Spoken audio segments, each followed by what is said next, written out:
Иш пушалым орасыла жейлер житкеш орбасы. Жырлап узсаң сизелмиде иш пушалым орасы. Даны Иракларга таралган иш игезек авылларның берсе Түбән Пушалымда без бүген. Киләчәктә әле күп еллар сагынып искә алырлык зур тарихи истәлекле бәйрәм биредә. Чараны изге дога белән ачып җибәрделәр. Алхамдулиллахи раббил аламин. Бердәмлектә кеш ди халык әйтеме. Бөтен авыл белән җыелып бу зур изге хезмәтне башкарганнар. Һәркем булдыралганча үз өлешен керткән. Безнең Бөек Ватан сугышына 123 кеше киткән. Шуның 61-е сугыш кырында вафат булып калган. 62-се әйләнеп кайткан. Авылның актив советын седек. Һәм инде сугышка киткән авылдашларыбызны 6 төрле мәгълүмат тупладык. Булгач бер дигән булсын дип тырышып эшләгәннәр. Фундаментida 2 метр казыдык. Бездә таш күп, 2 метрга төштек фундамент. Ансы инде Мансур ул прораб-паралактай мастер шул буенча шулай дип эшләдек инде. Җиңәрелмәсен, ярылмасын дип җигенә җиткереп.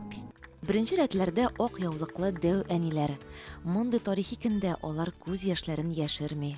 Кайда кушсалар, шунда эшләдем, бакчада суқаладым, тырналадым, атта жектем. Ике абыем сугыштан кайтмады. Чарада балалар катнашуы бик сөендерде. Үз геройларын, бабаларын беләләр, искә алалар. Бу минем бабаем Баев Фасхетдин Маңлибай улы.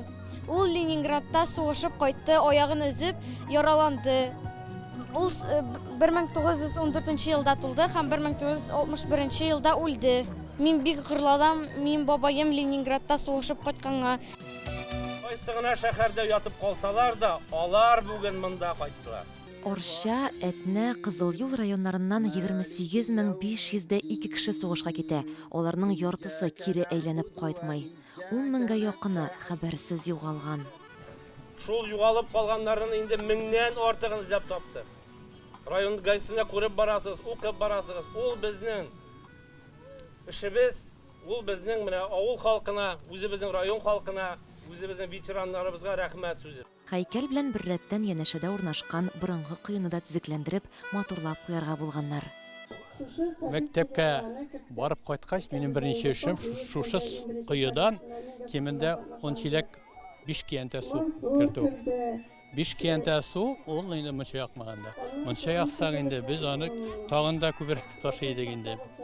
Мансур Нәкыйп улын Түбән Пушалым авылының алтын баганасы дип йөртәләр. Татарның борынгыдан килгән меценатлык традициясен дәвам итүче ул. Заманында мәчетне төзергә ярдәм итә, аннан Җәмилә чишмәсен төзекләндерергә булышкан. Тариханың 1500 елларга текле, Иван Грозныйга текле барып тоташа, аның зиратына кирсәң, анда бик иске каберләр, ташлары укый белеп дә булмый, аларда ничектер язылган.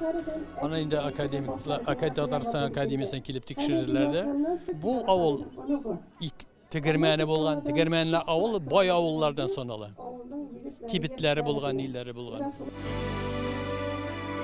Бу инде яшь булганнарга түгел, әле безгә дә менә тетрәнде, яшьләргә әйтәсе дә юк.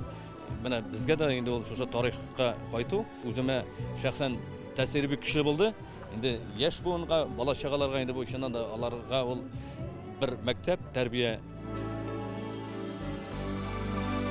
Әйе, республикадагы татар авылларыбыз көннән-көн матурлана. Балалар саны да артып, киләчәктә тагын да гөрләп торуларын телисе килә. Ләйсән Хаҗиева, татарлар, Түбән Пушалым авылы, Орча